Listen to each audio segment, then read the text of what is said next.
सादा प्रणाम। मैं हूं हिमांशु द्विवेदी और स्वागत है आपका हमारी खास पेशकश चर्चा में। चर्चा के तहत आज हमारे बातचीत के केंद्र में राजनीति ही है, देश की राजनीति है।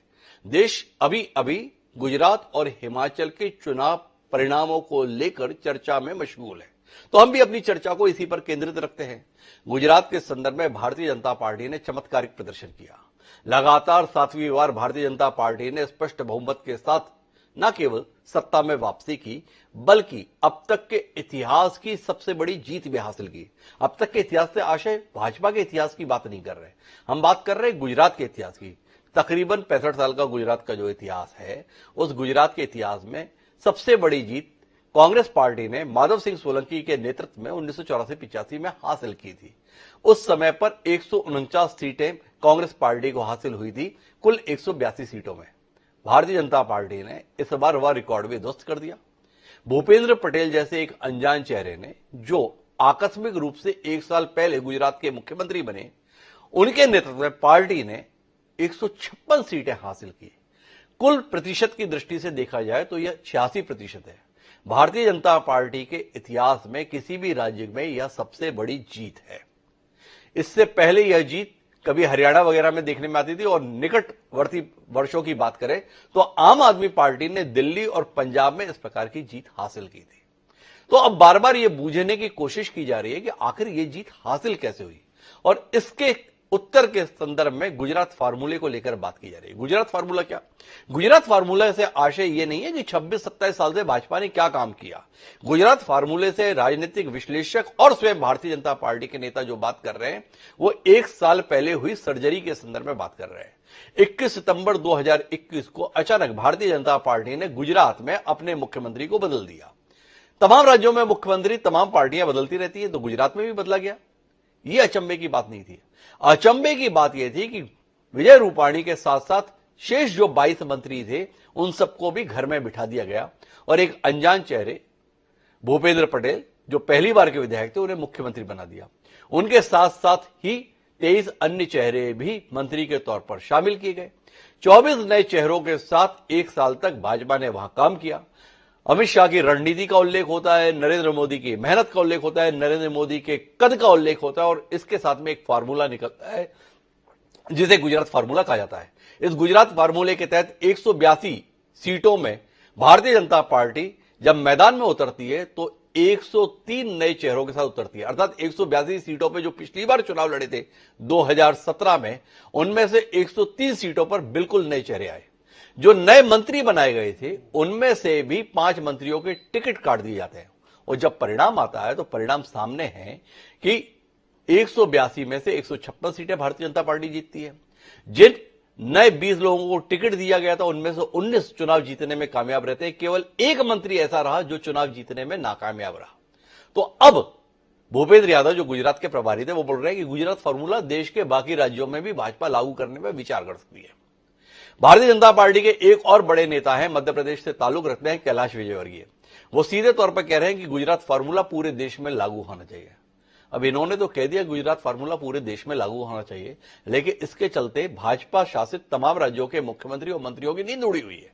नींद इसलिए उड़ी हुई है कि शिवराज सिंह चौहान पिछले 18-20 साल से मुख्यमंत्री हैं। गुजरात फार्मूले की बात हो रही है तो आशय क्या है? शिवराज सिंह चौहान को घर बिठाया जाएगा। मनोहर लाल खट्टर कल ही बयान दे रहे हरियाणा के कि कुछ लोग हैं जो हर रात मुख्यमंत्री बदलने का सपना ही देखते हैं। 8 साल हो चुके हैं मनोहर लाल खट्टर जी को। इसी प्रकार की स्थिति छत्तीसगढ़ के संदर्भ में पूर्व मुख्यमंत्री डॉक्टर रमन सिंह को लेकर, या राजस्थान के संदर्भ में बात करें तो वसुंधरा राजे को लेकर। तो आज हम इसी पर बात करेंगे। क्या वाकई गुजरात फार्मूला जीत की गारंटी है? क्या गुजरात फार्मूले से आशय भारतीय जनता पार्टी अपने दिग्गज नेताओं से मुक्ति पाने की कोशिश के रूप में देख रही है? इसी पर हम बात करेंगे। राजनीति से जुड़े हुए तमाम किरदार हमारे साथ इस चर्चा का हिस्सा बनने के लिए मौजूद हैं, उनसे आपका परिचय कराएं, और राजनीति में इस समय चर्चित हो चुके गुजरात फार्मूले पर कुछ बात करें उससे पहले लेकिन समय है आज के विचार सूत्र का। हमारा आज का विचार सूत्र यह कहता है कि winning should be at the heart of every strategy, अर्थात जीतना हर रणनीति के केंद्र में होना चाहिए। एजी लाफले और रोजर एल मार्टिन, जिनकी मशहूर किताबें हैं, उन्होंने यह विचार दिया। अर्थात कुल मिलाकर जीतना महत्वपूर्ण है। तो भारतीय जनता पार्टी का गुजरात फार्मूला दिग्गजों को ठिकाने के लगाने के लिए है या अपनी जीत सुनिश्चित करने के लिए, यह बात हमें जहन में रखनी चाहिए। उसके बाद अपनी चर्चा को हम आगे बढ़ाते हैं। हमारे साथ इस चर्चा का हिस्सा बनने के लिए 4 खास मेहमान है। हमारे साथ भारतीय जनता पार्टी की मध्य प्रदेश इकाई के प्रदेश मंत्री और प्रखर नेता रजनीश अग्रवाल जी इस चर्चा के लिए मौजूद है। हमारे साथ कांग्रेस पार्टी का पक्ष रखने के लिए उनकी संजीदा प्रवक्ता पूर्व विंग कमांडर अनुमा आचार्य जी भी जुड़ चुके हैं। हमारे साथ इंजीनियर इमरान लतीफ हैं, जो नई राष्ट्रीय पार्टी बनी आम आदमी पार्टी के प्रवक्ता के तौर पर हमारे साथ हैं। और इन सबके बीच में अपनी निष्पक्ष राय देने के लिए वरिष्ठ पत्रकार प्रेम कुमार जी भी हमारे साथ जुड़ चुके हैं। आप सभी का स्वागत है। चर्चा की शुरुआत रजनीश जी से ही करते हैं। गुजरात फार्मूले की तपिश, आंच सबसे ज्यादा अगर कहीं महसूस की जा रही है तो वो मध्य प्रदेश में महसूस की जा रही है। कई लोग कई दशकों से उम्मीद के साथ मध्य प्रदेश की सदारत संभालने के लिए बेचैन थे। लग रहा है शायद इस फार्मूले से ही बात बन जाए। जो हैं वो बेचैन है कि उनके साथ क्या होने जा रहा है। तो रजनी जी थोड़ा रोशनी दीजिए, आप क्या है गुजरात फार्मूला और बाकी राज्यों के तमाम नेताओं की धड़कनें जो बढ़ी हुई हैं उसको लेकर आपका नजरिया। देखिए डॉक्टर साहब, पहली बात तो ये है कि ये गुजरात फार्मूला नाम का जो टर्म है या जो जिसे अलग अलग शब्दों में आप कह सकते हैं, ये क्रिएशन तो मीडिया का है। इसलिए फार्मूला के बारे में तो मीडिया ही लिख रहा है, मीडिया ही विश्लेषण कर रहा है और एक राज्य पर थोप रहा है या एक राज्य के बारे में उसके सवाल जवाब कर रहा है। लेकिन पार्टी के नाते ये कोई फार्मूला नहीं है और फार्मूला राजनीतिक दलों में हुआ भी नहीं करती है। स्वाभाविक तौर पर राज्यों के विधानसभा चुनाव में हर विधानसभा चुनाव की तासीर अलग हुआ करती है, मुद्दे अलग हुआ करते हैं। पार्टी भले ही एक हो, राष्ट्रीय स्तर की जो पार्टियां हैं भले ही वो साथ में हो, लेकिन कुल मिलाकर अलग राज्य की अलग तासीर, अलग मुद्दे, अलग नेतृत्व होने के कारण तो वहां कोई फार्मूला एक जैसा मैं रजनी जी बहुत विनम्रता के साथ बीच में आपको रोकते हुए एक संशोधन आपके संज्ञान में लाना चाहता हूं। यह फार्मूला मीडिया का दिया हुआ नहीं है, बहुत विनम्रता से कहना चाहता हूं। यह आपकी भारतीय जनता पार्टी के 2 दिग्गज राजनेता हैं। एक भूपेंद्र यादव जी हैं, केंद्र में मंत्री हैं, गुजरात के प्रभारी थे।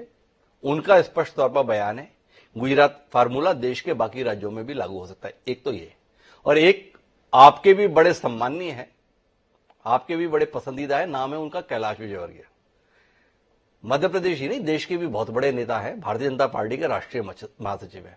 उन्होंने भी कल बयान दिया है गुजरात फार्मूला पूरे देश में लागू होना चाहिए।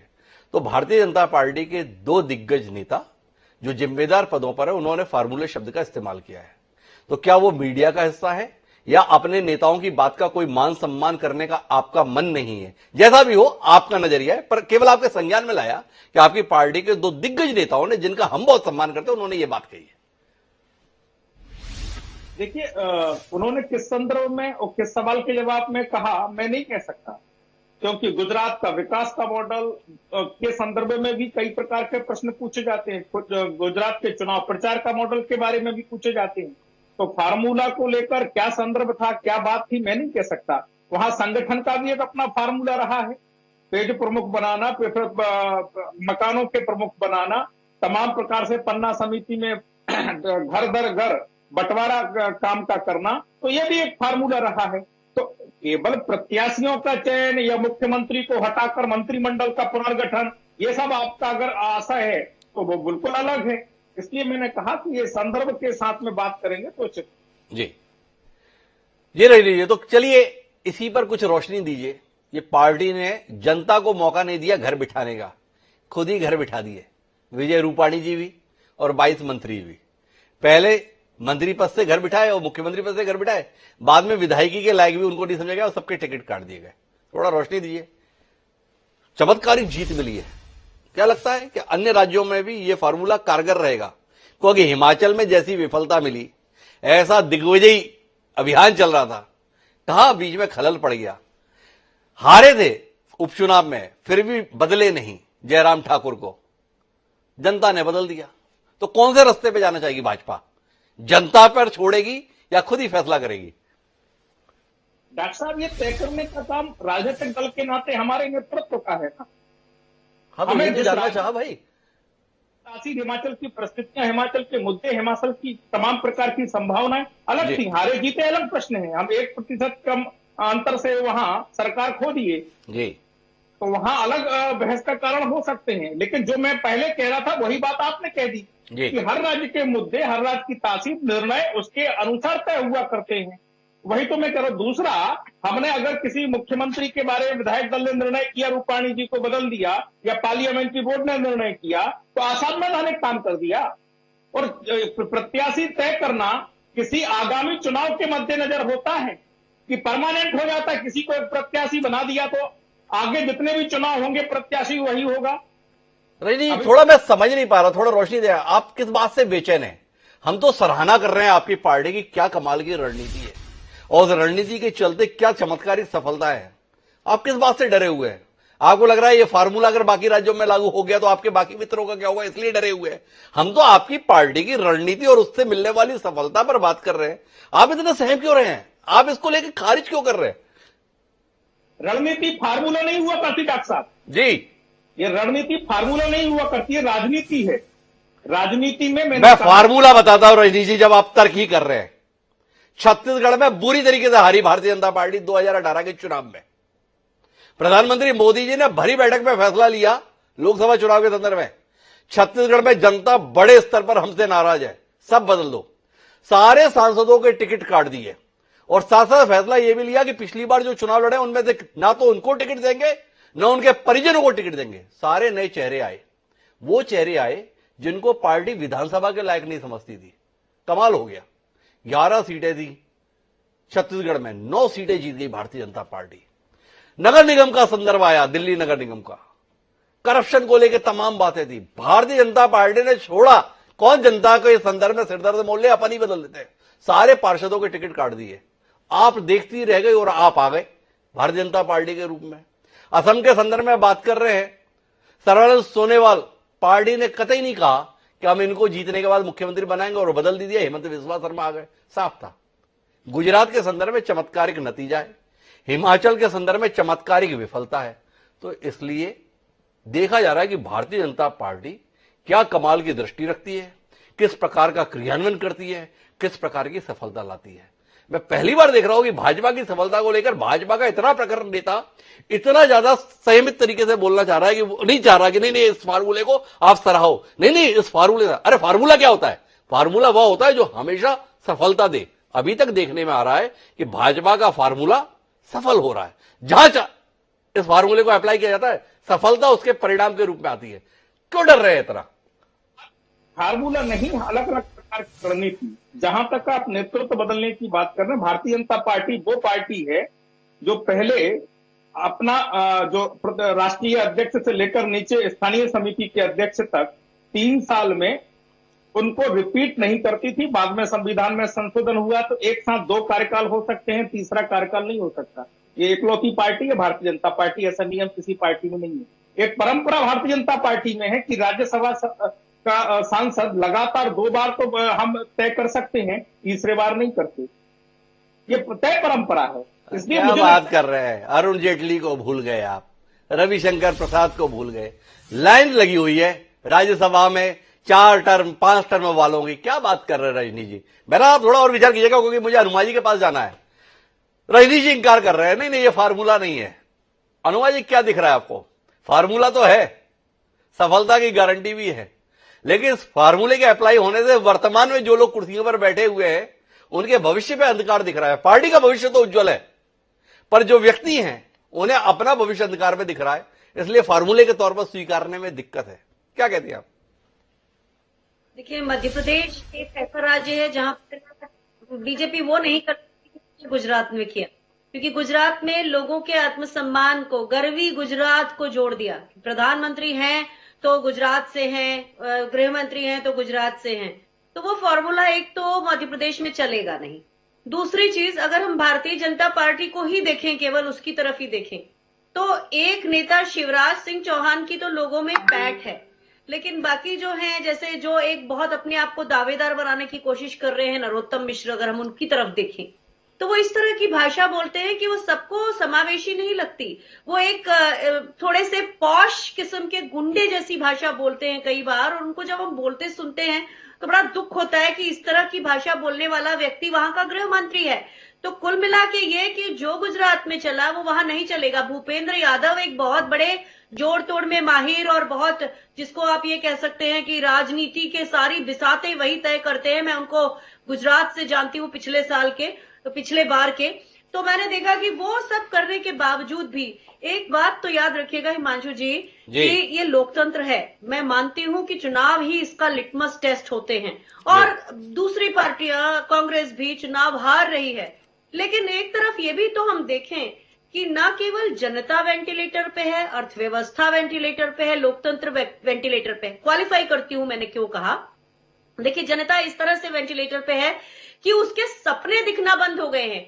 5 किलो राशन से वो जी तो रही है, लेकिन आगे के सपने कौन देगा उसे, आगे नौकरी कौन देगा उसे, महंगाई कौन कम करेगा, वही 5 किलो राशन पे वो कब तक जिएंगे। तो उस वेंटिलेटर पे है जनता।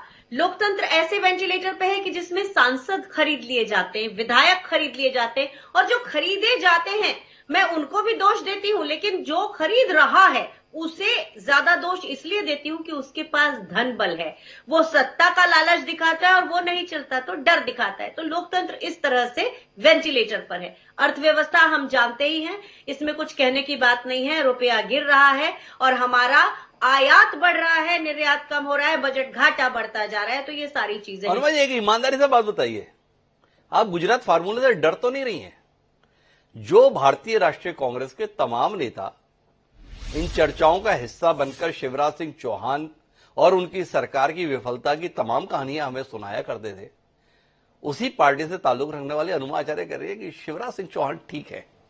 डर रही हैं आप कि गुजरात फार्मूले के तहत भाजपा ने पहले बदल दिया तो जनता के पास मौका नहीं रहेगा, इसलिए हो सके शिवराज जी बने रहे। रजनीश जी जितना चाहते उससे ज्यादा अनुमा जी लग रही है कि शिवराज जी बने रहे। थोड़ा सच सच बताइए, करते ही नहीं। डर गई क्या? सवाल बड़ा रोचक है।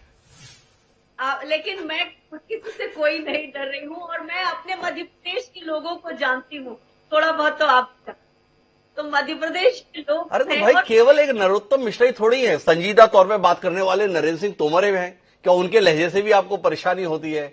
एक तूफानी ऊर्जा से भरे हुए कैलाश विजयवर्गीय है, आपने एक अलग अंदाज के साथ रहने वाले माननीय प्रहलाद पटेल और भारतीय जनता पार्टी तो कमाल की है।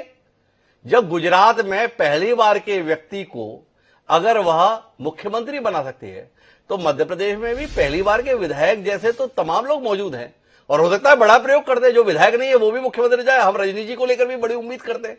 तो आपसे जानना यह चाहता हूं कि आपको डर किस बात का है? जनता के पास जाने से पहले कोई बदलाव भाजपा ना कर दे और आपकी संभावनाओं पे पलीता ना लग जाए, इसलिए आप चाहते हैं कि गुजरात फार्मूला लागू ना हो, या कुछ और बात है? थोड़ा सही से ये बताइए। हिमांशु जी, फिर से एक रोचक सवाल, लेकिन मैं आपसे यही कहूंगी कि हमें किसी से डर नहीं है। गुजरात मॉडल ले आइए, कोई और मॉडल ले आइए, कहीं से ले आइए, भले ही आप 1% से जीत बताएं जबकि 15 सीट से आप हिमाचल में चुनाव हारते हैं। इन सब से हमें कोई डर नहीं है। हम जानते हैं कि एक समय होता है कि जब लोगों के मस्तिष्क को प्रोग्राम्ड कर दिया गया था और किया गया है, लेकिन लोग जो है ना, ये लोकतंत्र जो है ना, गांधी नेहरू जी का बनाया हुआ लोकतंत्र है। पहले आप बहुत उन्माद में एक पार्टी की जीत पर एक बार खुश हो सकते हैं, 2 बार, लेकिन आप कब तक बेगानी शादी में अब्दुल्ला दीवाना बनेंगे? आपका जो विचार था, आपके विचार में आपने कहा कि जीतना हर रणनीति के केंद्र में होना चाहिए, लेकिन एक वो कहानी तो सुनी है आपने और मैंने एक आध जगह और बताई है कि 2 महिलाएं एक बच्चे के ऊपर लड़ती हुई आती हैं कि ये हमारा बच्चा है, और गौतम बुद्ध या समझ लीजिए प्रोफेट मोहम्मद, तो वो सोच में पड़ जाते हैं, दोनों ही सच्ची लग रही हैं, तो कहते हैं ठीक है आप इस बच्चे के 2 टुकड़े करके रख लीजिए। तो वो महिला जिसका बच्चा होता है वो कहती नहीं, इसे ही दे दो, मेरा नहीं है। तो उसमें हम हार भी देखते हैं, पर वो हार जो है वो वैसी रणनीति का हिस्सा नहीं है, वो हार अपनों को बचाने की बात है। ऐसे ही कांग्रेस इस कदर सत्ता की भूखी नहीं है कि जनता से साजिशें करे। हमें डर नहीं है। ये लोकतंत्र एक दिन जरूर अपनाएगा जब उसे ये समझ में आएगा कि ये नैरेटिव्स, दिन भर सत्ता, दिन भर चुनाव, दिन भर चुनाव, अरे आगे विकास तो हो ही नहीं रहा है, रोजगार तो आ ही नहीं रहे, महंगाई तो बढ़ती जा रही है। जनता समझेगी और इस मामले में लोकतंत्र बड़ा बेमुरव्वत होता है, किसी का नहीं। अब अनुमा जी के साथ दिक्कत इस बात की है कि गुजरात फार्मूला अगर जीत की गारंटी है तो अनुमा जी कैसे कर दे कि हाँ इस फार्मूले को भाजपा को लागू करना चाहिए? वो रजनीश जी के साथ खड़ी है। नहीं, गुजरात फार्मूला जैसी कोई चीज नहीं है। इसकी कोई जरूरत भी नहीं है। समझने की कोशिश ये कीजिए रजनी जी, आपको अपने समर्थन में भाजपा में कितने लोग मिलेंगे पता नहीं, पर आपको कांग्रेस से भी समर्थन मिल रहा है, ये कमाल आप ही कर सकते हैं। बहरहाल मैं इस चर्चा को आगे बढ़ाता हूं। मेरे साथ में इंजीनियर इमरान लतीफ जी हैं, इनके पास में भी अपने कई फॉर्मूला आता हूं। रजनी जी, एक बार इमरान जी का भी पक्ष ले ले। नए नए राष्ट्रीय दल के तौर पर अवतरित हुए हैं, हालांकि चुनाव आयोग ने अभी घोषित नहीं किया है, पर कर ही देगा। तो इमरान जी, आपसे जानना चाहता हूं, आम आदमी पार्टी के फॉर्मूलों को लेकर बड़ी बात होती है। केजरीवाल जी जो है जनता के बीच से नाम निकालते हैं, उसको आजमाते हैं, पंजाब में सफल होते हैं, गुजरात, गोवा, उत्तराखंड में विफलता की नई इबारत लिखते हैं। भाजपा के इस फॉर्मूले से कितना सहमत है आप? जनता पर फैसला मत छोड़ो, खुद ही रिपोर्ट कार्ड का मूल्यांकन करो और जो अनुत्तीर्ण है उनको पहले ही खारिज कर दो, तो जनता नए सिरे से मूल्यांकन करेगी। क्योंकि किताब नई नई है तो जनता पसंद भी करेगी। क्या कहते हैं फार्मूला? देखिए हिमांशु जी, आम आदमी पार्टी किसी भी तरह के राजनीतिक परिदृश्य में जनता के साथ सीधे सीधे जो है रिश्ते की पक्षधर है। हम जो भी प्रयोग करते हैं वो जनता को साथ में लेके करते हैं, जनता को विश्वास में लेके करते हैं और जो भी परिणाम आता है उसको सहर्ष स्वीकार करते हैं। जहां तक गुजरात फार्मूले की बात है, लेकिन इस गुजरात फार्मूले का जो जिक्र भारतीय जनता पार्टी के दो बड़े नेताओं ने किया है, राष्ट्रीय स्तर के नेताओं ने, इससे एक बात तो स्पष्ट हो गई कि भारतीय जनता पार्टी का नेतृत्व भी मानता है कि उन्होंने अपने काम के दम पर चुनाव नहीं जीता है, उन्होंने अपने मुद्दों के दम पर चुनाव नहीं जीता है, कहीं ना कहीं कोई गुड़ागड़ित करके और किसी तरह के फार्मूले का इस्तेमाल करके चुनाव जीता गया है। ये बात इनकी इस तरह की बयानों से स्पष्ट होती है। जहां तक आम आदमी पार्टी की बात है, आज आम आदमी पार्टी सिर्फ और सिर्फ एक फार्मूले पर काम करती है। वो फार्मूला है जनता के मुद्दों पर काम करना, जनता के मुद्दों को चुनाव के पहले भी, चुनाव के दरमियान भी, चुनाव के बाद भी उठाते रहना। जैसे गुजरात के परिप्रेक्ष्य में अगर आप बात करेंगे तो आम आदमी पार्टी ने जो सवाल इलेक्शन के दरमियान उठाए थे, वो सवालों का जवाब अभी तक भारतीय जनता पार्टी ने नहीं दिया है। हम मानते हैं भाजपा ने एक बड़ी जीत हासिल की है गुजरात के अंदर, लेकिन उनसे वो सवाल पूछे जाएंगे। मसलन बेरोजगारी को लेकर कल भी गुजरात का नौजवान परेशान था, आज भी परेशान है। 22 से ज्यादा परीक्षाओं के पर्चे लीक हुए, जो भर्ती परीक्षाएं थी। हम आगे भी सवाल करते रहेंगे और ये उम्मीद करेंगे कि एक बड़ा जनादेश भारतीय जनता पार्टी को हासिल। इमरान जी, थोड़ा रुकिए ना, चुनाव हो गया खत्म, अब परिणामों के संदर्भ में बात की जा रही है और आगे की रणनीति पर बात कर रहे हैं। सवाल खड़े रहेंगे, सवाल मुद्दे थे, उत्तर नहीं मिले, ये अलग बात है। सीटें मिली, ये सबसे बड़ी बात है। और सीटें भी ऐसी मिली जो पहले कभी नहीं मिली। 156 सीटें 182 में। आजकल ये फिगर केवल आपके साथ दिखता था, अब भाजपा के साथ भी दिख गया। किस फार्मूले से दिख गया, इस पे बात हो रही है। थोड़ा चिंता कीजिए, थोड़ा उस फार्मूले पर बोलिए।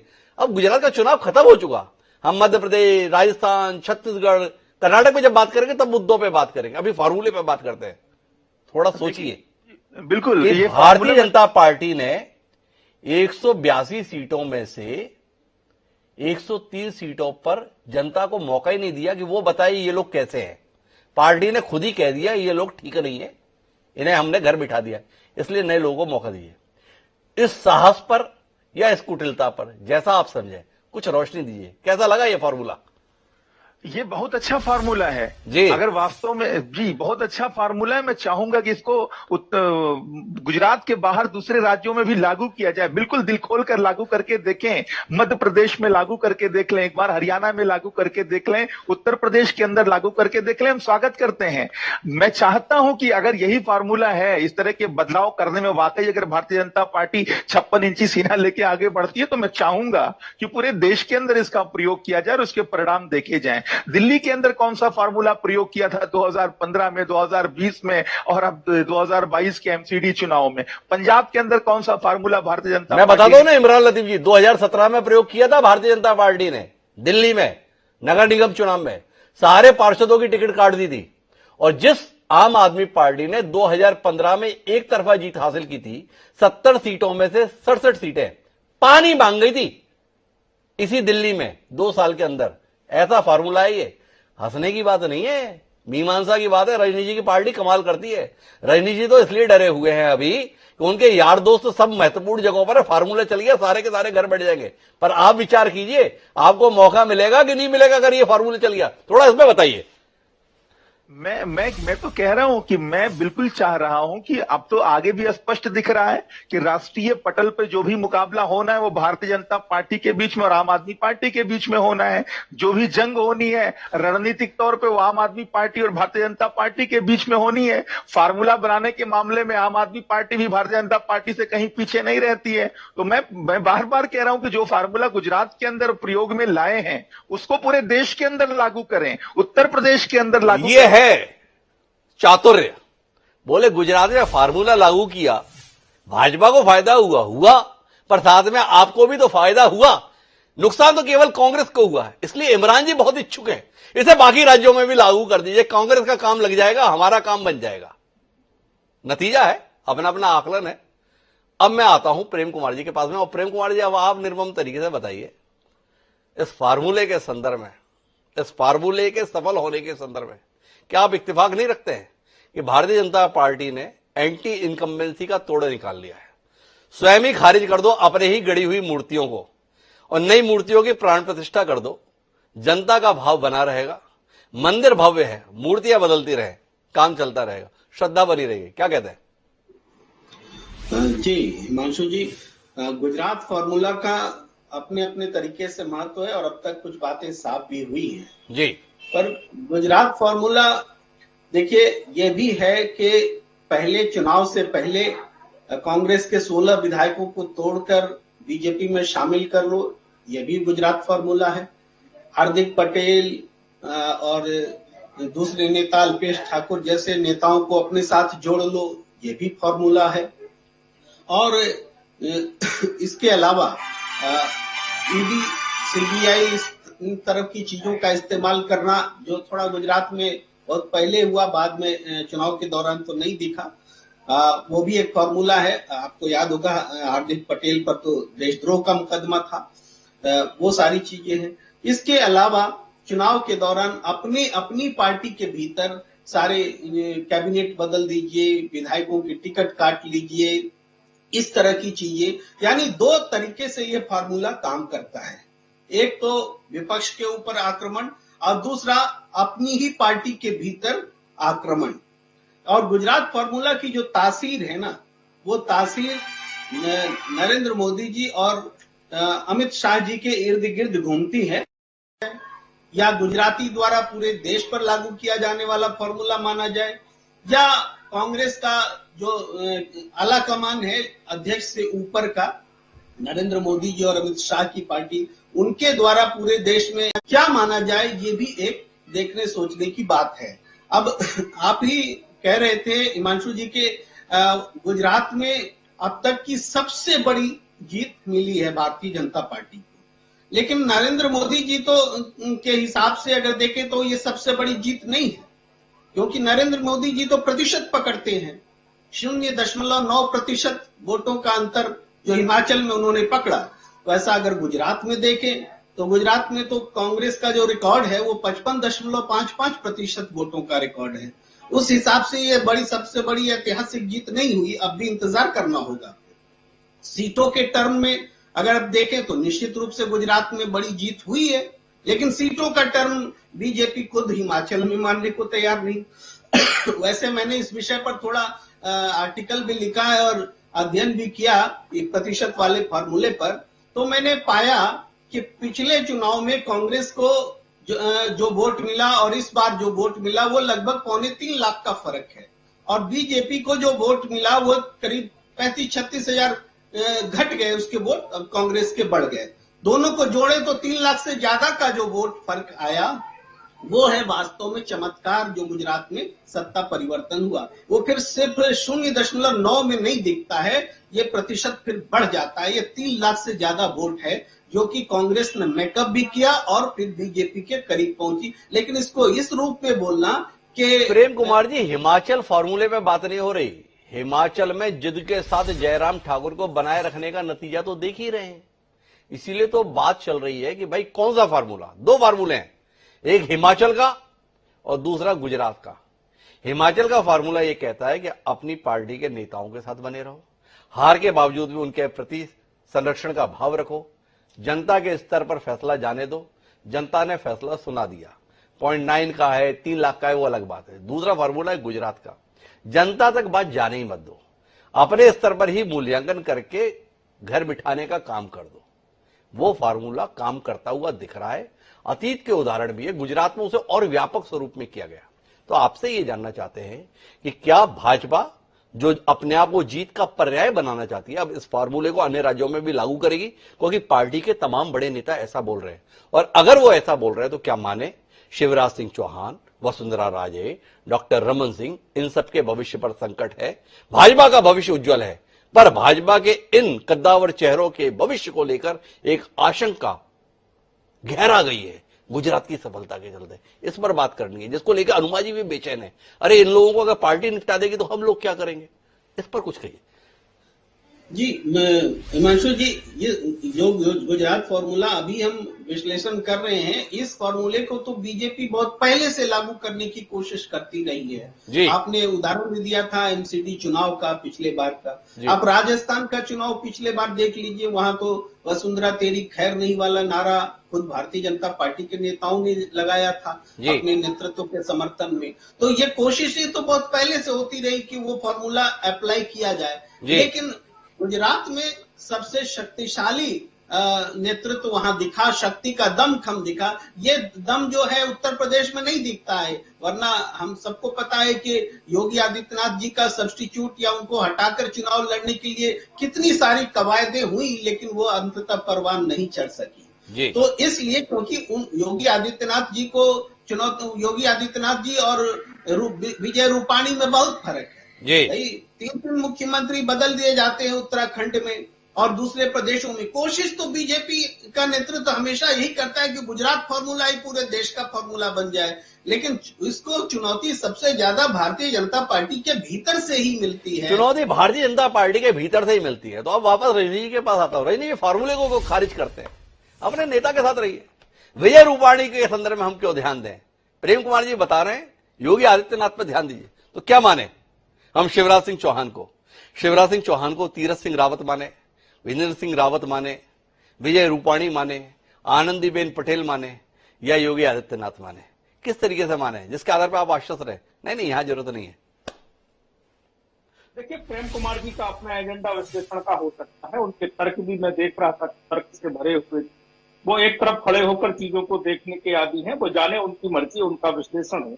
लेकिन किस राज्य में क्या निर्णय करना है ये कौन तय करेगा? जी, मैं बार बार तो वही कह रहा हूं कि राजनीतिक दल के नाते भारतीय जनता पार्टी को संवैधानिक अधिकार है, लोकतांत्रिक अधिकार है। या हम किसी से पूछ के करें कि भाई साहब हमें यहां करना चाहिए या नहीं करना चाहिए?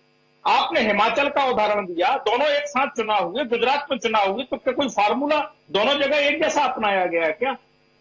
ये कोई फार्मूला राजनीति में होता है? आप क्यों नाराज हो रहे हैं भाई? हम तो आपकी पार्टी के नेताओं को लेकर बात कर रहे हैं।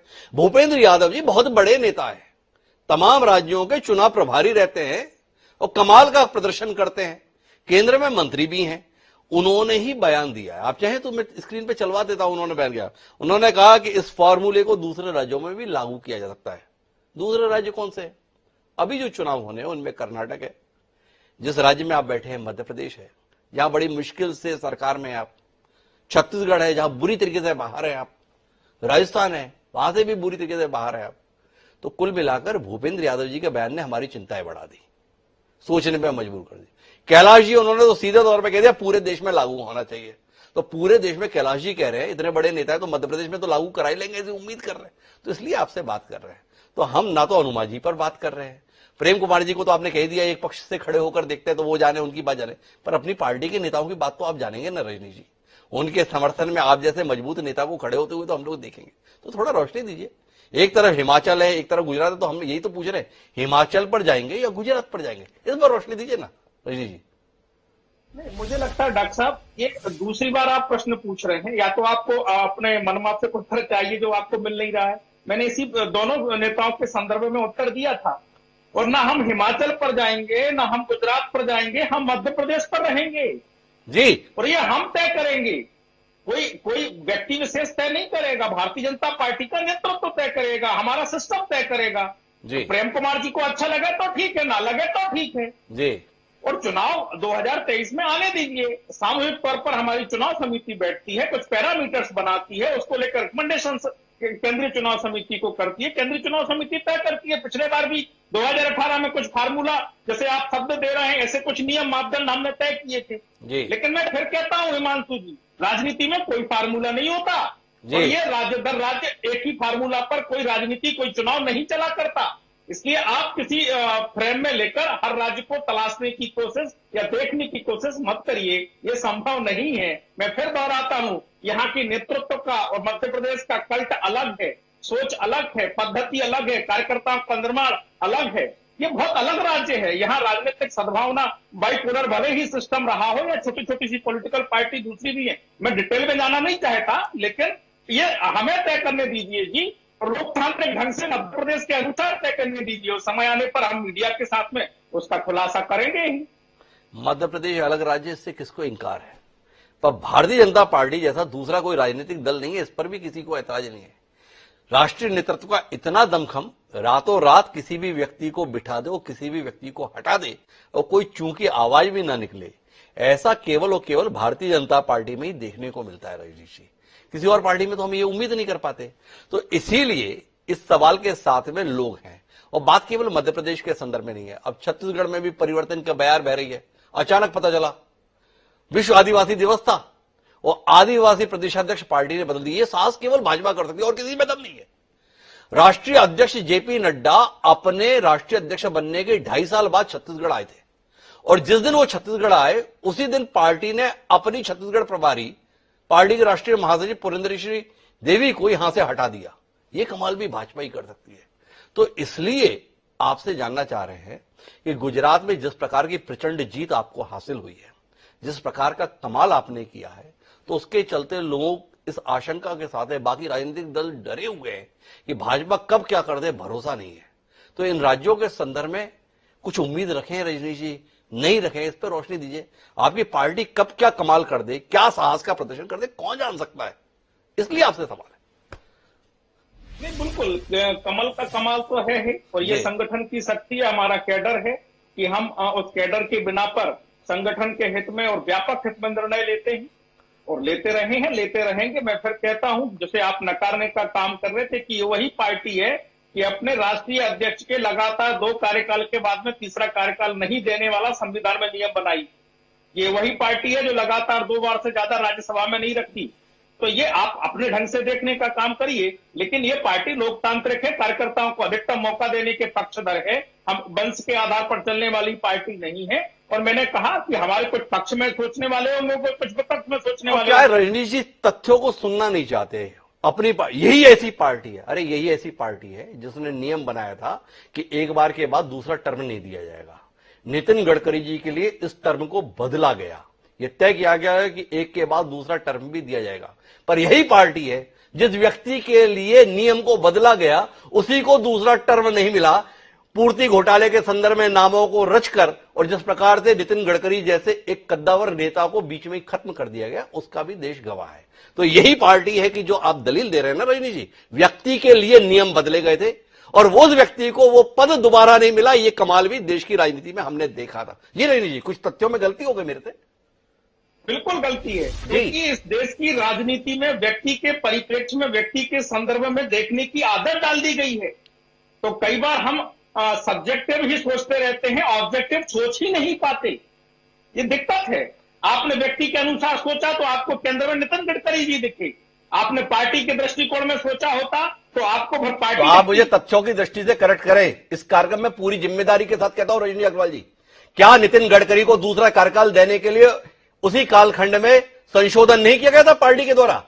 और नितिन गडकरी का एक तयशुदा दूसरा कार्यकाल पूर्ति घोटाले में उनके नाम का उल्लेख करते हुए नहीं रोक दिया गया था? यह ऐतिहासिक रूप से तथ्य और सत्य नहीं है। नहीं है, बिल्कुल झूठ है। ये आपका विश्लेषण है। ये केवल नितिन गडकरी जी के परिप्रेक्ष्य में आप देख रहे हैं। ये पार्टी के संदर्भ में लिया गया निर्णय है। मैं कह रहा हूं 10 साल हो गए, 1 डिकेड हो गया नितिन गडकरी जी को राष्ट्रीय अध्यक्ष हुए। तो अगर हम उनके संदर्भ में नियम बनाए होते तो बदल देते अभी तक। तो बदला तो नहीं ना। कमाल की बात है। रजनी जी जैसा प्रखर व्यक्ति इस तरीके से भी तथ्य को व्यक्त करता है, आपकी मर्जी है। बहरहाल लोग जो किताबें पलटते हैं, रिसर्च में दिलचस्पी रखते हैं, वो इस तथ्य की पुष्टि करेंगे कि जिस पार्टी ने यह फैसला लिया था कि दोबारा कार्यकाल नहीं मिलेगा, उसी पार्टी ने व्यक्ति के लिए अपने इस नियम को बदला था तथ्य के साथ में। बहरहाल हम अपने विषय पर केंद्रित रहते हैं। हनुमा जी के पास में वापस रुक करता हूं और हनुमा जी का कहना है कि नहीं इस फॉर्मूले के संदर्भ में, पर क्या आपको नहीं लगता है हनुमा जी कि जीत हासिल करने के लिए भारतीय जनता पार्टी जिस तरीके से साहसिक फैसले लेती है उसकी काट करना मुश्किल है? इसलिए अब अगली संभावना के संदर्भ में बात हो रही है राजस्थान, मध्य प्रदेश, छत्तीसगढ़ और कर्नाटक। क्या देखती है आप भाजपा को लेकर? हिमांशु जी, आप इस गुजरात मॉडल के एक ही हिस्से पर ध्यान केंद्रित कर रहे हैं। आज अगर आपने कांग्रेस की एक प्रेस वार्ता सुनी हो, पवन खेरा जी ने बताया है कि उसका एक दूसरा मॉडल का हिस्सा भी है जिसमें इच्छाधारी वोट पड़े हैं। आखिरी 1 घंटे में 16 लाख वोट पड़े हैं, यानी कि 25 सेकंड में 1 वोट। तो इस तरह के इच्छाधारी जब वोट पड़ते हैं तो उस मॉडल को आप गुजरात मॉडल कह लीजिए, मैं तो उसे फरेब का मॉडल मानती हूं। क्योंकि देखिए, भारतीय जनता पार्टी ने वॉर क्राई दिया हुआ है कांग्रेस मुक्त भारत। उन्हें वोटर की भी जरूरत नहीं पड़ी, अब तो मशीन की भी जरूरत नहीं है, पत्रकारों की तो है ही नहीं, और आप जैसे की तो बिल्कुल ही नहीं है। और फिर उसके बाद यह है कि लोगों से भी मुक्त कर देंगे, मतलब अपने आप ही कुछ वोट पड़ने लगेंगे। ये लोकतंत्र मुक्त और चुनाव मुक्त भारत हो रहा है। ये मॉडल वो मॉडल हम कुछ भी कह लें, लेकिन इस मुद्दे पर आपको, हमको, सारे विपक्ष को मिलके एक साथ आवाज उठानी पड़ेगी। लेकिन कैसे उठाएं?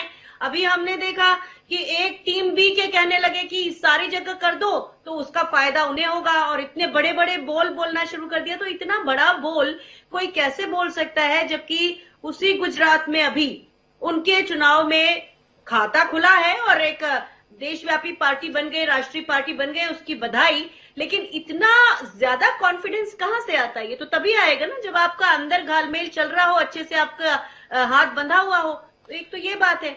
मैं अनुमा जी, जो आपका सवाल है, इतना कॉन्फिडेंस कहां से आता है? इतना कॉन्फिडेंस आप दोनों राष्ट्रीय राजनीतिक दलों से आता है। आप दोनों ऐसी संभावनाएं पैदा कर देती हैं जिसकी चलते इमरान जी की पार्टी को कुछ ना कुछ जगह तो मिल ही जाती है। दूसरी बात आपसे जानना चाहता हूं कि ये 16 लाख वोट आखिरी 1 घंटे में डले, कैसे डले? इच्छाधारी वोट डले। अगर ऐसे ही कौशल था तो भारतीय जनता पार्टी को क्या जरूरत पड़ी थी हिमाचल के संदर्भ में इन सवालों का सामना करना? गुजरात फार्मूले में बात ही नहीं होती, हिमाचल और गुजरात दोनों फार्मूले पर बात होती। हिमाचल में आपने सरकार बनाई है, अभी अभी आप बता रही है 15 सीटों के विशाल अंतर से बनाई है। अगर इच्छाधारी वोट भाजपा के कब्जे में है तो क्या आपका कहने का आशय यह है कि हिमाचल में आपकी सरकार बनाना भाजपा की इच्छा थी इसलिए आप सरकार में? तो रजनी जी को धन्यवाद देना चाहते क्योंकि उनके पास तो इच्छाधारी वोट है आपके अनुसार। फिर भी गुजरात में अगर आपकी सरकार है तो रजनीश जी, अमित शाह जी और नरेंद्र मोदी के प्रति धन्यवाद ज्ञापित करने का सही मौका है कार्यक्रम में आपके लिए। हिमांशु जी, अब मैं जो बात कहूंगी उसको मेरे खिलाफ गलत तरीके से मत नहीं आप करेंगे, मुझे मालूम है कि आप नहीं करते हैं। देखिए, गुजरात का नंबर 14वां है साक्षरता के मामले में। हिमाचल केरल के बाद अगला नंबर रखता है। वहां के लोग जो हैं वो समझदार हैं और वहां के 90% से ज्यादा लोग हिंदू हैं। लेकिन वहां हिंदू मुस्लिम नहीं चला, वहां मुद्दे चलते हैं। गुजरात में मुद्दे एक तरफ करके, जैसे मोरबी जैसा बड़ा हादसा भी मुद्दा नहीं बन सका। आप कहेंगे विपक्ष की कमजोरी थी, बिल्कुल ऐसा नहीं था, कमजोरी किसी की नहीं थी। लेकिन वहां पर जिस तरह की चीजों को मढ़ा गया, प्रधानमंत्री ने 100 किलोमीटर की यात्रा की, भव्य क्या रोड शो कहते हैं उसे, वो वो किया और लोगों को बार बार एक ही तरफ, उनके सोचने को पूरी तरह एक ही तरफ प्रोग्राम्ड किया कि गर्वी गुजरात, प्रधानमंत्री गुजरात से है। तो आप जो कह रहे हैं ना, मैं ये नहीं मानती हूं। मैं ये भी मानती हूं कि साक्षरता का भी उसमें बहुत बड़ा योगदान होता है, जिसमें आदमी अपने हित को तो समझे। महंगाई से वहां भी लोग परेशान है, पर कहते हैं हम तो 3000 रुपए का गैस सिलेंडर खरीद लेंगे। ऐसा जो लग्जरी है ना, ये भारत के दूसरे राज्यों के पास नहीं है, ऐसे लोगों के पास नहीं है। तो ये गुजरात मॉडल जो है, ये लोकतंत्र का मॉडल तो नहीं है। और देश को अगर हम चुनाव मुक्त करके खुद ही ठहाका लगाएंगे तो हम जानते हैं उनका क्या परिणाम होगा। भाजपा की तानाशाहियों को, उनकी मोनोपोली को आप बार बार अनुशासन के दायरे में मत डालिए, क्योंकि अनुशासन सेना में होता है, लेकिन हमारी जैसे भारतीय वायुसेना में हम अपनी बात भी कह सकते हैं, जबकि भारतीय सेना में रेजिमेंटेशन ज्यादा होता है। तो उसी तरह से लोकतंत्र में अनुशासन तो हो, लेकिन बात भी तो रखी जा सके। लेकिन कैसे बात रखे हनुमा जी? अब माननीय अशोक गहलोत जी सचिन पायलट को गद्दार भी बताए और उसके बाद में साथ में भी बैठ जाए, इसी को लोकतंत्र कहा जाता है। तो आपके अनुसार कहा जाता है, तो हमारे परिभाषा में इसे अनुशासनहीनता के तौर पर ही देखा जाता है कि एक मुख्यमंत्री अपनी पार्टी के दूसरे नेता को लेकर इतना खुलेआम बोल दे कि भाजपा की जरूरत ही ना पड़े, आपकी जरूरत ही ना पड़े। दूसरा, आपने मोरवी के संदर्भ में उल्लेख किया, जो भाजपा का गुजरात फार्मूला है ना, इसे समझने की जरूरत है। जिस मोरवी की आप बात कर रहे हैं, उस मोरवी को कांग्रेस ने जीता था। जिन 16 विधायकों ने अपने हृदय परिवर्तन के साथ भाजपा को अंगीकार किया, उसमें मोरवी भी शामिल था। कांग्रेस से भाजपा में आए हुए शख्स का टिकट काट दिया भाजपा ने और उसको टिकट दे दिया जो मोरवी हादसे के वक्त नदी में कूदा हुआ बताया गया। तो भारतीय जनता पार्टी को ऐसे फैसले लेने में ज्यादा गुरेज नहीं रहता। खुद ही लाए थे, खुद ही खारिज कर दिए। इस तरीके कमाल भाजपा करती है। ये रजनीशी की पार्टी है और उसको मानने के लिए लोग बाध्य होते हैं। ये भी रजनीशी की पार्टी, तो इसे थोड़ा समझने की कोशिश कीजिए। कांग्रेस और भाजपा का ये बड़ा ही स्पष्ट अंतर है। तो प्रेम जी, आपके पास मैं रुक करता हूं। क्या ये फार्मूला जो है वो भाजपा के तमाम कद्दावर चेहरों को समय के साथ छोटा कर देने के लिए भी कारगर नहीं है? जो शख्स 4 साल, 8 साल, 12 साल, 16 साल मुख्यमंत्री रहा है, इस फार्मूले के तहत अब वह उस पद पर नहीं रहेगा। एक सहूलियत है भविष्य के संदर्भ में संभावित चुनौतियों को सीमित कर देने की, छाड़ देने की। उस दृष्टि से यह फार्मूला कितना मुफीद लगता है आपको?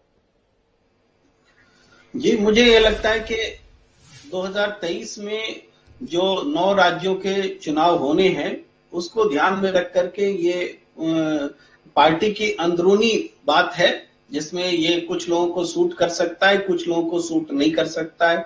जाहिर है कि मध्य प्रदेश के नेताओं को सूट नहीं करेगा, क्योंकि शिवराज सिंह जी की सरकार है और वहां उनको भाव आता है। तो ये बीजेपी की अंदरूनी जो लड़ाई है, उसके तहत इस फॉर्मूले का और इस टर्म का इस्तेमाल हो रहा है और सिर्फ 2023 तक सीमित मुझे लगता है, जिसमें कि 9 राज्यों के चुनाव होने हैं। तो ये, लेकिन इससे विपक्ष को भी डरने की जरूरत है, क्योंकि अगर यही फॉर्मूला चला तो जाहिर है कि मध्य प्रदेश में तो पहले ही विपक्ष को तोड़ा जा चुका है। अब आने वाले समय में और भी विपक्ष के लोग टूट सकते हैं, या विपक्ष के नेता, कांग्रेस के नेता खुश भी हो सकते हैं कि उनको खरीदा जा सकता है, वो वैल्यूएबल है। प्रेम कुमार जी, मैं थोड़ा विस्तार और देना चाहता हूं, रजनी जी के साथ खड़ा होना चाहता हूं कि भाई हर राज्य की परिस्थिति अलग होती है, हर राज्य की परिस्थिति के अनुसार रणनीति बनाई जाती है। पर इसके बावजूद भी भारतीय जनता पार्टी के कुछ नेता बड़े मुखर तरीके से गुजरात फार्मूला बाकी जगहों पर लागू करने की बात कर रहे हैं। आप क्या देख पा रहे हैं? अपनी पार्टी की जीत सुनिश्चित करने के लिए इस फार्मूले को लागू करने का दबाव है, या अपने प्रतिद्वंदियों से सीधे रास्ते से निपट पाने में कामयाब नहीं रह रहे, तो इस फार्मूले से ही उनका काम लगा दिया जाए, इसके लिए इस पैरवी की आवाज आपको सुनाई दे रही है? थोड़ा इस पर भी तो दृष्टि होनी चाहिए ना हमारी। निश्चित रूप से जब मैं कह रहा हूं कि ये अंदरूनी संगठनात्मक तरीके से उठाया गया मुद्दा है, तो इसका मतलब वही है कि संगठन के भीतर जो एक लोकतांत्रिक लड़ाई भी कह सकते हैं, और हर संगठन में ऐसी लड़ाई होती है, तो उसमें इस तरह के फॉर्मूले का इस्तेमाल किया जाता है, तो उसको भी हम मान सकते हैं। और यही सबसे बड़ा कारण है कि भीतर जो प्रतिद्वंदी खड़े हैं उनको कैसे किनारे किया जाए, उसमें इस फॉर्मूले का इस्तेमाल हो सकता है, इसके या होगा, इसीलिए इस नारे को दिया जा रहा है। अदरवाइज इस नारे की, चूंकि कई राज्यों में पहले ये इंप्लीमेंट नहीं हुआ है और सिर्फ गुजरात में हुआ है, तो आगे भी सभी राज्यों में ये फॉर्मूला लगेगा, ये इंप्लीमेंटेबल है, ऐसा माना नहीं जा सकता। और वो सही कह रहे हैं रजनी जी की हर राज्य की परिस्थितियां अलग अलग होती हैं, सब जगह गुजरात फॉर्मूला कैसे लगाया जा सकता है? कैसे लगता है? पर मैं इमरान जी के पास जाऊं उससे पहले रजनी जी, बीच में एक छोटा सा हस्तक्षेप चाहता हूं। आपको नहीं लगता है आपकी पार्टी में इतने प्रतिभावान चेहरे, इतने संभावनाशील चेहरे, ये फार्मूला इस दृष्टि से भी लागू होना चाहिए? एक ही व्यक्ति क्यों लंबे समय तक पद पर? नए नए लोगों को मौका मिले, ऐसा फार्मूला रहेगा। 22 लोग गुजरात में एक साथ मंत्री पद से हटा दिए गए, नतीजा क्या रहा? 22 नए लोगों को मौका मिला। 103 लोग घर बिठा दिए गए, तो 103 नए चेहरों को विधायक बनने के लिए जनता के बीच में जाने का मौका मिला। क्या आपको नहीं लगता है अपनी पार्टी में इतना टैलेंट भरा हुआ है, इतनी प्रतिभाएं भरी हुई है, अफसरों की कमी रहती है? ये फार्मूला लागू हो, अफसर मिलेंगे, नए नए अफसर होंगे। अग्निवीर केवल फौज में क्यों होना चाहिए, भाजपा में क्यों नहीं? ये अग्निवीर वाला फार्मूला मुफीद नहीं रहेगा? देखिए, लोकतंत्र में चुनाव में कार्यकर्ताओं की भावना, जनता की आकांक्षाएं और जीतने की संभावना, ये तीनों बहुत महत्वपूर्ण हैं। क्योंकि हम राजनीतिक दल हैं और सत्ता के लिए, सत्ता में आने के लिए मैं बहुत स्पष्ट कह रहा हूं, क्योंकि जो भी हम उद्देश्य रख के आगे बढ़े हैं, लक्ष्य या ध्येय लेके आगे बढ़े हैं, वो सत्ता के माध्यम से पूर्ति करने के लिए बढ़े हैं। इसलिए सत्ता प्राप्त करना हमारा कर्तव्य भी है और अधिकार भी है। उस दृष्टि से हम आगे बढ़ते हैं और मुझे लगता है कि वही काम करने के लिए हमें जो भी निर्णय करना पड़ेगा हम उस आधार पर करेंगे। तो रजनी जी आ गए आखिर में, बोले फार्मूले को खारिज नहीं करता हूं, कुल मिलाकर सेवा मुख्य ध्येय है और सेवा करने के लिए सत्ता में आना जरूरी है और उस उद्देश्य की प्राप्ति के लिए जो भी करना पड़ेगा वो हम करेंगे। तो अगर ये फार्मूला भी है तो वो फार्मूला भी लागू हो जाएगा। लेकिन मैं इमरान जी अब आखिरी दौर की बातचीत के लिए आपके पास रुक करता हूं और आपसे ये जानना चाहता हूं कि भाजपा ने नुस्खा खोज लिया है जीत के संदर्भ में। पहले प्रयोग के तौर पर अपनाया था, अब वो प्रयोग आदत के तौर पर अपनाने की बात की जा रही है। कांग्रेस के नुकसान को लेकर आप उत्साहित है, पर आपको नहीं लगता है कि आपके हिस्से में बस 2-5 सीटें ही रह जाएंगी इस फॉर्मूले के चलते? ये पंजाब जैसा करिश्मा या दिल्ली जैसा करिश्मा नहीं हो पाएगा, क्या कहते हैं? देखिए, अब करिश्मा शुरू होने जा रहा है देश की राजनीति में। कम से कम गुजरात से एक बात का तो संदेश मिला है कि 100 में 13 लोग ऐसे हैं जो मुद्दों की राजनीति को पसंद करते हैं। अब यही संख्या तो बढ़ानी है। स्थान तो हमको मिल गया है, प्लेटफॉर्म मिल गया है। जब गुजरात जैसी प्रयोगशाला में अगर हमको मौका मिल गया है तो पूरे देश में काम करना तो बहुत ही मजेदार रहेगा। यह आम आदमी पार्टी अब मुद्दों की राजनीति को स्थापित करेगी देश भर के अंदर। और मैं तो बार बार ये बात कह रहा हूं कि अगर दम है तो उत्तर प्रदेश के अंदर भी लागू करें ना, दम है तो मध्य प्रदेश के अंदर लागू करें ना। हम कहां मना कर रहे हैं, हम तो चाह रहे हैं कि लागू करें। इमरान जी, उत्तर प्रदेश के लिए अभी 4 साल का इंतजार है, मध्य प्रदेश, छत्तीसगढ़, राजस्थान, कर्नाटक, इसके संदर्भ में बात कीजिए। उत्तर प्रदेश के लिए भी आपको बहुत इंतजार करना पड़ेगा, उससे पहले आपको 2024 में निपटना है। बहरहाल मैं आखिरी बातचीत के हनुमान जी के पास रुक करता हूं और हनुमान जी आपसे जानना चाहता हूं, भाजपा इस बात का इंतजार नहीं कर रही है कि जनता के बीच खारिज हुआ जाए, अपने स्तर पर ही खारिज कर ले, इस बात को अन्य जगहों पर लागू करने की बात की जा रही है। क्या आपको नहीं लगता है कि कांग्रेस को भी इस संदर्भ में विचार करने की जरूरत है? जिन चेहरों से जनता के स्तर पर नाराजगी हो वो उन्हें जनता से खारिज कराए, उससे बेहतर है कि पार्टी के स्तर पर ही उनके संदर्भ में फैसले लिए जाए। क्या ये एक अच्छी रणनीति नहीं है? क्या ये एक अच्छा दृष्टिकोण नहीं है? क्या एक व्यवहारिक राजनीति करने की दृष्टि से अच्छा उपक्रम नहीं है? इस पर आपकी टिप्पणी। देखिए, जनता सब समझती है और जनता इस शातिरपन को भी खारिज करेगी, क्योंकि एक बार चल जाता है, कोई भी काठ की हांडी कितने बार चढ़ेगी, एक आध बार ही चढ़ती है। तो ये जो है अभी गुजरात में आपने, आपकी एक और बात का मैं जवाब दूंगी, लेकिन वो थोड़ा परिप्रेक्ष्य भटक जाएगा और गलत हो जाएगी बात। हमने इस बार जो गुजरात में अपने कैंडिडेट्स चुने थे वो एक्टिविस्ट की तरह के लोग थे, जिनका पूरा का पूरा जो पन्ना था वो बेदाग था। लेकिन हमें लगता है कि हमने जब एक्टिविस्ट की तरह एक पॉलिटिकल पार्टी होते हुए उस तरह से काम करने की कोशिश की तो शायद वो प्रयोग हमारा उस समय सफल नहीं हुआ और लोग ये कहने लगे कि कांग्रेस दिख ही नहीं रही है। तो ये जो आपकी बात है कि वो इसको खारिज करके उसको लाएंगे, लोग बाग इतने समझदार हो गए हैं, एक बार 2 बार ये चीजें चल जाती हैं, लेकिन लोगों को फिर मालूम है ना कि उनके मुद्दे तो वही के वही है, महंगाई तो वही के वही है, बेरोजगारी तो बढ़ रही है, किसी की ना तो तनख्वाहें बढ़ रही है ना उनकी आमदनी बढ़ रही है, छोटे मझोले दुकानदार और लग परेशान हो रहे हैं। तो मुझे नहीं लगता कि लोग बाग जो हैं इस तरह से बार बार केवल सत्ता के लिए, सेवा की बात छोड़ दीजिए, सेवा कोई नहीं कर रही है भारतीय जनता पार्टी, केवल सत्ता के लिए बिछाई हुई ऐसी बिसातों को लोकतंत्र खारिज करेगा जब उसका समय आए। तो हनुमान जी, वर्तमान नहीं भविष्य की उम्मीद के साथ उन्हें लग रहा है कि फार्मूला अभी चल गया पर यह आगे भी चला जाएगा, ऐसा उन्हें लगता है ये काठ की हांडी है, एक बार चढ़ गई बार बार नहीं चढ़ेगी। प्रेम कुमार जी के पास आखिरी टिप्पणी के लिए चलता हूं। मसला फॉर्मूले का नहीं, साहस का है। प्रेम जी, क्या आप इस बात के लिए भाजपा की सराहना नहीं करना चाहेंगे कि कितना भी कड़ा फैसला क्यों ना हो, भाजपा उसे लेने से चूकती नहीं है, कांग्रेस असमंजस में रह जाती है। असल फॉर्मूला तो यह है कि जब जो फैसला लिया जाना है वो फैसला ले लेती है कांग्रेस।